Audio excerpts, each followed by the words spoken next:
So I thought you'd find this one interesting. I can't wait. Exciting things. So a study was done in 55 countries of 13,000 people, 13,278 people. And it said that 60.40% of them are actively trying to change their personalities. Mm-hmm. That's a fascinating stat. I found that interesting. Because if we think about, if I think about what you were teaching today, which was B.A.N.K at Entrepreneur Hangout, you said something that stuck with me, which was you can have a personality that's conditioned, or something along those lines. I'm paraphrasing. Yes. So your upbringing can shape your actual personality. Wait, so too do your experiences. Okay? So your experiences shape your personality and your upbringing. Correct. I never thought about it like that. That's conditioning. Yeah, I just thought that, you're born and then God puts a personality inside you and off you go. Go figure it out. And this is where, if we use B.A.N.K, for example, as so the B.A.N.K personality profiling system. Yes. It's basically, there are 4 different things, and you at any one point can be in all 4. Okay. So, but it's crack your code so you understand which one you operate in. So if my personality is I'm loud and I'm fun and I'm exciting and I like attention and I like all those things. Make a noise. And I make a noise, yes. And I need everything, I need to be stimulated all the time. I need excitement, I need competition. And I have a parent who is structured and organized and makes me put things in the box and doesn't allow me to have the freedom I need. It is going to be very painful for me as a child because now I've been conditioned to be structured and in the box, and all I want to do is be out the box. The moment I leave out of home, I'm going to spend all my time trying to prove that I can be outside the box. But then I'm going to be in conflict because my conditioning is, you mustn't break the rules, stay in the box. And then I'm in conflict because my personality and my value is freedom, fun, spontaneity, excitement. And my conditioning is stay inside the box. I then am in constant conflict because I want to be something, but I've been told that I am wrong for for being myself. Got you. So now I have to conform in order to survive. And, children, if I am a structured blueprint mother and you have to clean your room and you're not allowed to go to bed until your room is tidy, and I'm going, my room is, I can find, I know where everything is. Like, what's the problem? My undies are over there and my shirt's over there and my toys are, what's Organized the problem? chaos. I know where everything is. And I'm going, as the parent, I'm going, no, you have to put it all away in the cupboard and it has to be neat and tidy. It's going to be very painful for that child. And then they go into life and then they spend their whole life trying to be okay with their values of freedom, spontaneity, but they've been made wrong for it their whole life, so they're in constant conflict. So different people will do different things. And that's where processing is so powerful, because if you can clean up the upset of having to be in the box all the time and go, well, actually, I am that. Yeah. I am fun and free, and that's okay. And then you can go on and you're not trying to change who you think you should be because you don't know who you actually are. You don't know what you should be, and maybe this is wrong and maybe it's not. And that's where that stat is. I'm surprised it's where it is. It's probably higher because... Oh, you want it to be higher. Okay. Well, because we put our stuff on other people. You must be like me. Mm. Or social media, you must be like me. Or people want to be like, I don't know. That's an interesting way. People want to be like, I don't know, Elon Donald Musk. Trump, Elon Musk. Mm. Pick one. People go, oh, that's so cool. I want to be just like him. And yet it's everything you're not. But that's why you want to be like that, because it's everything you're not. You know, that must be so exciting. I was just thinking now, I'm going to start an Elon Musk, Donald Trump track on both our podcasts. Because on every episode they get mentioned. So I just want to start a ticker, or you guys can start a ticker to see how much we mentioned them. But, hello everybody. Welcome to a brand new episode of the Uncovering Greatness podcast. As always, I am your host, Suli, and today I am joined by Nicole Mitchell. Nicole is the lead processor at Uncovering Greatness, and what she helps you do is get you out of the way of you. And I think when it comes to personalities, this is, I keep, my feeling stays the same. Processing is the key, right? Because I've got into a stage in life where I'm sick and tired of hearing people say, that's just the way I am. And it's interesting you say that, because yes, that is the way you are, but does it serve you? Mm. So if that is the way you are, is it serving you? So if I am operating in my box and I am hissing everybody off, does it serve me? You? Yeah. Or if I'm upsetting everybody, does it serve me? And people can go, well, that's just the way I am. So I'll give you an example. We went to, on Sunday morning, we went to the gym at the school, and it just so happened there was a marathon race on at the school. Okay.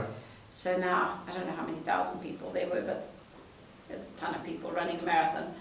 And so to get into the school, it was absolute chaos. But no one had told us there was going to be a marathon or whatever. So anyways, one of the ladies who was coming to the gym, she warned us and said, you know, there's a marathon and they're running down this way. So we sort of came in the back way so that we could, and then turn into the back of the school. Okay. And we have a tag for the gates of the school where the gym is. And, you know, in terms of, we were driving up and Barry saw the policeman and he indicated to the policeman, this is where I want to go and what have you. And the policeman was like, cool, no problem. Barry shows him the tag, no problem. And the policeman parts ways for us, and, you know, and then the race guy who was supervising the race marshal, Oh yeah? he went on his little power trip. Ooh. And came to us and said, what are you doing? Mm. And I didn't give you permission to go in here. Okay. And so we were just like, well, we understand, but nobody told us. Well, you should have come to the gym at 5 o'clock. Oh. You should have known there was a race, you know. And got on his high horse about, we should have done all this stuff, and we should have planned, and we should have known. And how would we know? Yeah. Like, we're not runners. Like, did you send me an email? It wasn't communicated. Did you send, you know, all the membership, all the gym membership? Did someone post, there's a relay on Sunday, a marathon on Sunday? No, but and of course then he went on about, so he hit somebody, like, there was quite a few of us that came in, so one couple that came in, he banged on their car, which you can imagine went down really well. And he was very rude. He wouldn't let the one lady inside, and he was very rude to everybody that came in. And anyway, so one of the gym instructors, she walks down and she says to him, dude, I get that you're doing your job, but you don't have to do it like that. Yeah. You can be strict and stern, but you don't have to be an arsehole. Yeah, you can follow the rules politely. You can still follow the rules, but you can be nice about it. We all have tags that say we can come into the gym. We are not trying to get through your race and it's not like the parking in the gym. The parking in the gym is empty. No one has parked here. We're not even in anybody's way. We just have to drive through a stretch of road to turn into the gym, and it's not even that long of a stretch. And we can go slowly so that we don't run over any runners. Yeah. Not trying to cause any problems. And he goes, no, this is the way it is. And it's so fascinating because that attitude is not serving him. No. Because all he's doing is making enemies. I get he's protecting the race and he's protecting the runners and he's protecting, the whole marathon story and making sure everything's okay. But you don't have to do it in a mean, aggressive, ugly way. He could have been, okay, cool guys, please can I ask you, no problem, I'll let you in. Please can I ask you just to stick to the side. Yeah. Not bang on people's cars and lose my head. Correct. And it's just like, and also, like, him giving us a lecture is also in the middle of the road in front of all the runners. Like, we're blocking the road. Yeah, you're wasting more time now. You're wasting more time. Like, and no, that's the way it is. And you're just like, no, that does not serve you to be an idiot. No, not at all. You can still be firm and strict and hold your position, but you don't have to be nasty and ugly and mean about it. And this is where people misunderstand the whole thing of this is the way I am. Because it may be the way you are, but do you like it? Does it serve you? No, that's a great question, actually. Because I know I am, in terms of the bank codes, I'm a blueprint. It's one of my top 2 codes. And so I like structure. Sorry? So what's your second one? The second one is the blueprint, the first one's nurturing. Oh, okay. So I like to make sure everybody's okay, but I also like to make sure everybody follows the rules. Yeah. So I'll do it in a nice, polite way. That's true, actually. Most of the time. I wasn't speaking about that. It was just, it makes sense, yeah. But when I'm having a bad day, I will not do it in a nice, polite way. And in my world, rules are made to be followed, and if you don't follow them, you're a freaking idiot, and blah, blah, blah. I don't like that part of me. Does that make sense? 100%. And I don't like it when I go into rules are made to be followed and you have to. I don't like that because that is not always true. So it's important for me to be aware of sometimes, yes, it serves me to make sure rules are followed, but sometimes it doesn't. Yeah. So when it comes to driving on the road and following the rules, yes, it serves me to follow the rules. 5 o'clock in the morning drives me nuts. I drive to gym every morning, 5 o'clock, except on Sundays, when there's a marathon. and a marathon marshal. But I drive to gym and leave home 5:30, and there is one particular traffic light that I get to that nobody stops at, except for me. And it becomes this because rules are made to be followed, so yes, I need to stick to the rules, but it's not safe at 5:30 in the morning to stop at a red traffic light when you have a 5-ton lorry that's coming up, barreling behind you, that you know is not going to stop. You're going. It's not safe. Yeah. So therefore, at 5:30 in the morning, when there's a truck barreling down the road, I'm going to go through the red traffic light. It goes against everything in my being to go through a red traffic light, because that is breaking the rules. Okay, but for my own safety and the safety of if I've got other people in the car with me, it serves me to go through. So I have to put my values aside and go, take a deep breath. Your safety is more important than following the rules. Does that make sense? 100%.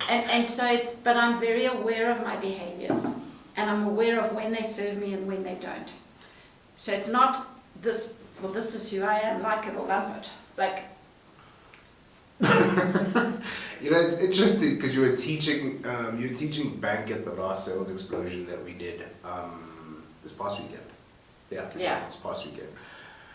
And when I had first sort of looked at bank and looked at the cards, I immediately was like, I'm a nurturer, community, da da da da da. And then when you were teaching it at sales explosion, I was like, actually, no, I want to be hugging people and community, lovey and yellow sunshine and harmony. I was like, I'm all good. Like, I understand we need the planets. Like, I'm all for it. And those recycling things. And literally, the thought that popped into my head was, I know recycling is important, but somebody's going to do it. Yes, we have somebody in our office who does 100%. Yes. And that somebody's not me. Yeah. I'm like, okay. If it gets recycled, if it doesn't. And I was like, damn, I always thought that I was a nurturer. I thought that was the type of person that I was.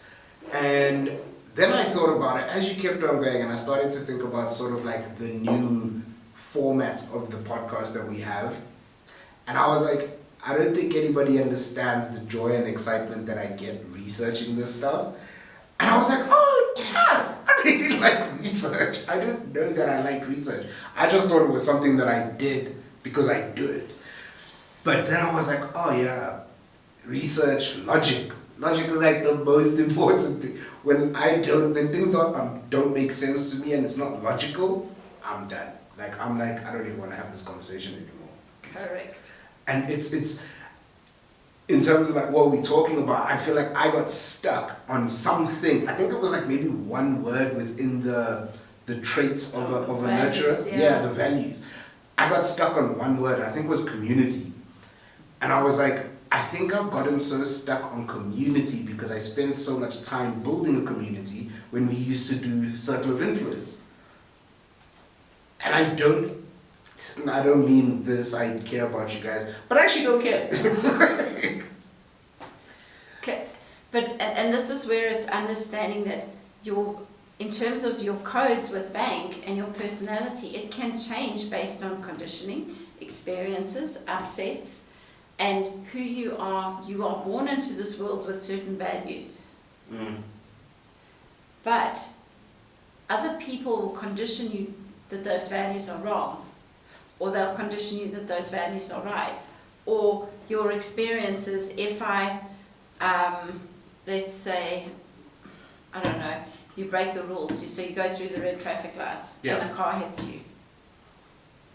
In your mind, your conditioning is, I have to obey the rules. Yeah. So you suddenly start becoming and acting like a blueprint because you are conscious of the rules, because you had an experience that conditioned you into, I have to obey the rules. Got you. So your codes can change based on, as you unpack who you truly are, the real you versus the conditioned you. And so many people in the world today, going back to your stat, are trying to change who they are because either they don't like the fact that they are the real them. Yeah. Because maybe, if it's a nurturing community type person, they had an experience, like maybe they knew an auntie or an uncle who was like, nurturers are weak. Like that's their perception. Yeah. So they spend their whole life fighting that they're a nurturer because they don't want to be weak. Yeah. Because my auntie was that and I don't want to be that. Yeah. So they spend their whole life trying to be something that they are, trying not to be something that they are.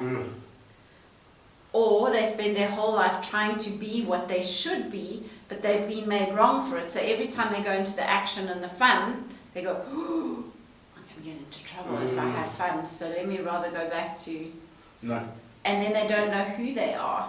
And so this is where it's, for me, it's like I get fired up because I want to see people grow as a nurturer, so that I want to see people. I'm not always Love everybody. I'm not always into the recycling, but if the recycling bin is there, the difference between you and me is I will walk to the recycling bin, you don't. Nah, leave it where it is.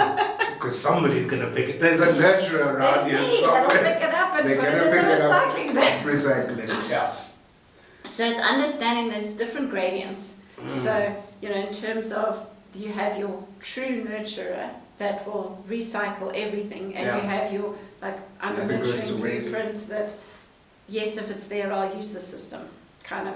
So it's just understanding that there are different things that create, and as I've grown up, I'm a nurturing blueprint, but I grew up with a knowledge father, and my dad was very much logic, research. Do you understand why you're doing what you're doing? Do you, like, do you know why you're drinking from that coffee cup the way you are? Like, is the label the right way, and did you screw it on properly, and how does it screw, and where should it line up, and those kind of things. So my dad was that. So it was very practical, it was logic, it was understand that when you're putting all the stuff down on the table, you must put it down because your cell phone must go over there so that nobody knocks it, and the cup must be here because that's logic, because we don't want to knock it over with our elbow. So it's just understanding that those are some of the things I grew up with. So I've been conditioned to look for those things. So I'm not naturally a knowledge. Got you, but there's an element that is there's an element that's been conditioned, because every single day it was, why are you doing what you're doing? Do you understand how that works? Yeah, it's fascinating, because like I think about, like, my mother was an action, like just full on go, all like Sunday morning, wake up at 6, let's clean, let's go. I never understood it, and by my brilliance of luck, I end up with another action, and it's just go. And I was like, okay, let me try this go. It worked well, right? Freaking hell. Nearly died. I was like, what do we do? I was like, what is the... Funny enough, I went straight into what is the logic in just going? Like, there's no plan. It's exhausting, there's no plan. There's no structure in this. You just want to go. And I realized, like, the moment you brought this into the business, you brought bank in, I started to look at things a lot differently, right? And even the way that I now speak to Michaela, understanding her as a nurturer, I'm like, I can't, because I'm also now, logic says to me, if we follow the process for Ignite Your Sales, we'll get people in Ignite Your Sales. Correct. Then we will get our number, which is 40 people at the next sales explosion. Yep. I then want to go into, come on, let's go, let's do this, come on. She doesn't want that. She doesn't want me to get her to go. She wants me to nurture her into, like, so I did it the other day. I said, Michaela, could you do me a favor? I was like, I don't even know why I was saying this. But I was like, the top 20 leads that have just come in the past 2 days, could you call them for me, please? I just want to see something. I need to understand if they are good or bad leads. Done. Instantly. She called them. Because why? Her values as a nurturer is community, teamwork, I'm helping the team, I'm doing all the right things, I'm creating harmony, I'm pleasing Sully. It's, there's harmony, there's space, there's, this wonderful environment, and it's community, and... Game-changing. Honestly, game-changing. I was like, I don't even know what's happening right now, but it's happening. So. And it's amazing to observe how people will do things. Michaela's also, I love the story about her at school, because I didn't at that point understand B.A.N.K. Yeah. And I used to drive a City Golf, and she used to make me park around the corner. But she wouldn't be seen dead in that City Golf. But she would do anything. She would get up at 4 o'clock in the morning if she had to go in the other car. Yeah. And so it's understanding that for items of value, that will also motivate her. And I could motivate her to do things that she wouldn't normally do by saying, okay, if you do all these things, Dad will take you to school tomorrow.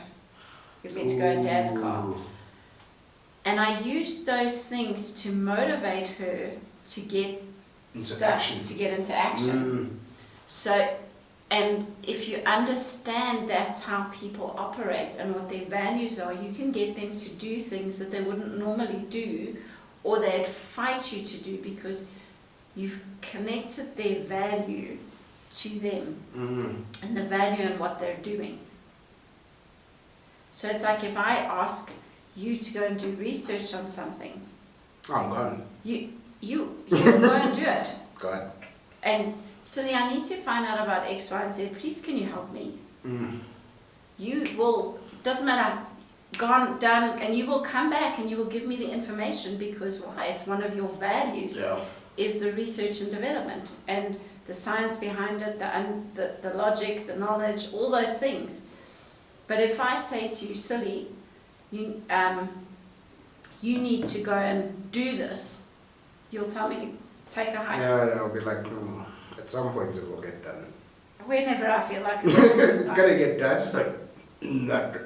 But it's understanding that difference is because I'm connecting the action to your value. Yeah. So when you ask Michaela, please can you do me a favor?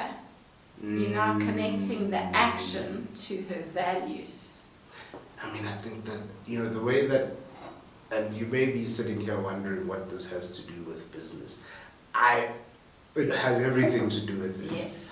Everything, right? And I think that, so the way you taught it at Sales Explosion, and I understand that reasoning because but also there was a key point where you were talking about, you need to understand your codes first before you go out there and just start throwing codes at people. I think I asked you this probably on the first time we did B.A.N.K, and I was like, can I just go give this to people and say, pick your code and then I'll talk to you afterwards. You know why I did that? Because logic says to me, if I know what you are, I know how to talk to you. It was so funny. Another knowledge asked that same question this morning. Exactly the same question. And I was like, yeah, but that's just logical. It's just understanding. It has everything to do with sales because if you understand who you are selling to, you can connect your sale to their value. Okay, so if they are an action, which is they're fun, exciting, they don't want to know all the nitty-gritty details. So if I go as a blueprint and I say, right, we're going to do A, B, C, and we're going to do this, this, and this, and this is how we're going to structure it, and this is how much money you need to pay there, and they are going to go, what the heck, I'm not interested, this is so boring, but what's the bottom line? That's all they want to know. What's the number? What's the number? Give me the number. Yeah. And you're going, no, you need to wait, I need to show you. They are gone as a salesperson, and if I'm selling to them, they are gone because why? It doesn't mean anything to them. Yeah. They need the bottom line. That is their value. That is, they need to understand. It needs to be fast, simple, quick, boom, done. Now, and I mean, you said it today as well when you're talking about knowledge. Don't really want to know about the number, for example, the price of something. I think something along those lines. Sorry. I'm confused. Nurturing. You were speaking about knowledge being the most misunderstood. Yes. And I was thinking about it when I was like, so I haven't bought a pair of sneakers in a while. And the reasoning is that every time I go, something kicks in my head and I go, I've seen a lot of fakes. Just because this is in a store doesn't mean that this is an original. Logic says to me it's made in the same factory. Right? And somewhere in China, it's made in the same factory. Then some of them the stitching is probably just a little bit off here. That's why that gets put aside. Stitching is kind of right here. That one goes into a store. And I'm like, yeah, well, you charging me 2,000 and this is going to cost me 1,000. It's the same thing. It's just a stitches off. And literally today, while you were speaking, I was like, my goodness, I've been getting called a cheapskate for no reason. I'm not a cheapskate, I'm just logical. There's a big difference between the two. I'm not going to be duped into spending my money when there's no logic behind it. And I think that's, when you break it down for people and for people to understand it, and one thing I enjoy doing is watching people's reactions when you're teaching, is that I feel like a lot of people want to be action, right? Because that want to be the center of attention. But you don't, though. You actually really don't. It's not. But that's why when we talk Elon Musk, Yeah. And I'm only saying it because you told them to count how many times we say it. But The nurture of bringing the community together. but it's just, people look at that and they see the success, or they see what he has and they go, oh, I want to be like him because he has lots of money. Yeah. They don't look at, this is who he is. Mm. These are the things he does. And then when they find out what he does, they go, oh no, I don't want to be like that. No, like, seriously. I don't want to be the center of attention. Like, It's work by itself.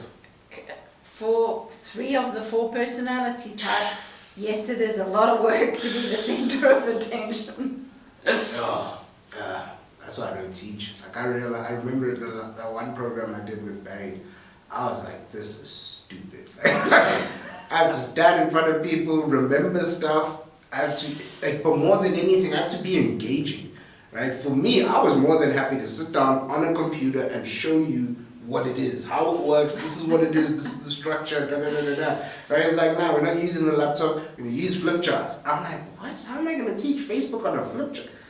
This doesn't make sense. And yeah, it was, yeah. It's crazy. Any final thoughts before we wrap up this episode? Whew. Just, it is important for you to understand who you are. Yeah. Because if you understand who you are, then you're not trying to be something different. Mm. And it's, so don't look at who people are and go, I want to be like that, or look at, or they drive a fancy car, so I want to be like them. Understand who they are. What are the things that they did? What are who are you? Are you prepared to do some of those things? And how much energy is it going to cost you? Because like we said, it costs a lot of energy to be the star of the show if you are not in action. That is why we are not the stars of the teaching. We do some, but not all of it, because we understand it takes a lot of energy for us to do that. 100%. So understand that those are some of the things that start to happen when you understand you can do so much more, because you will do the things that energize you, because your values energize you. Man, we're going to get into this even more. We're going to break it down. One episode, it's not even one episode. This one, I feel like it's one episode per code. Yeah, we can do that, yep. See, logic for you guys. So thank you guys for watching. Next week, Tuesday, 8:30, Corporate Conference Center, we have the Ignite Your Sales program. Free 2-hour event to learn the fundamentals and the keys of sales directly from Barry Mitchell that you can honestly implement right after you leave on Tuesday. And then on the 10th of April, we have got the next installment, the 4th installment of Entrepreneur Hangouts at the Fat Ginger in Edenvale. So please do join us for that. And as always, don't forget to like, comment, subscribe. You know, ask questions. I get it now. The people go to Nicole. You guys go to Nicole and give Nicole your comments. Oh, that was a great episode, because she's community nurturing. Logic says to me, just type it in the thing so I can also see it. But that's just me. So thank you guys for watching. It's been a great episode. And we'll see you guys next week. Stay blessed. Bye.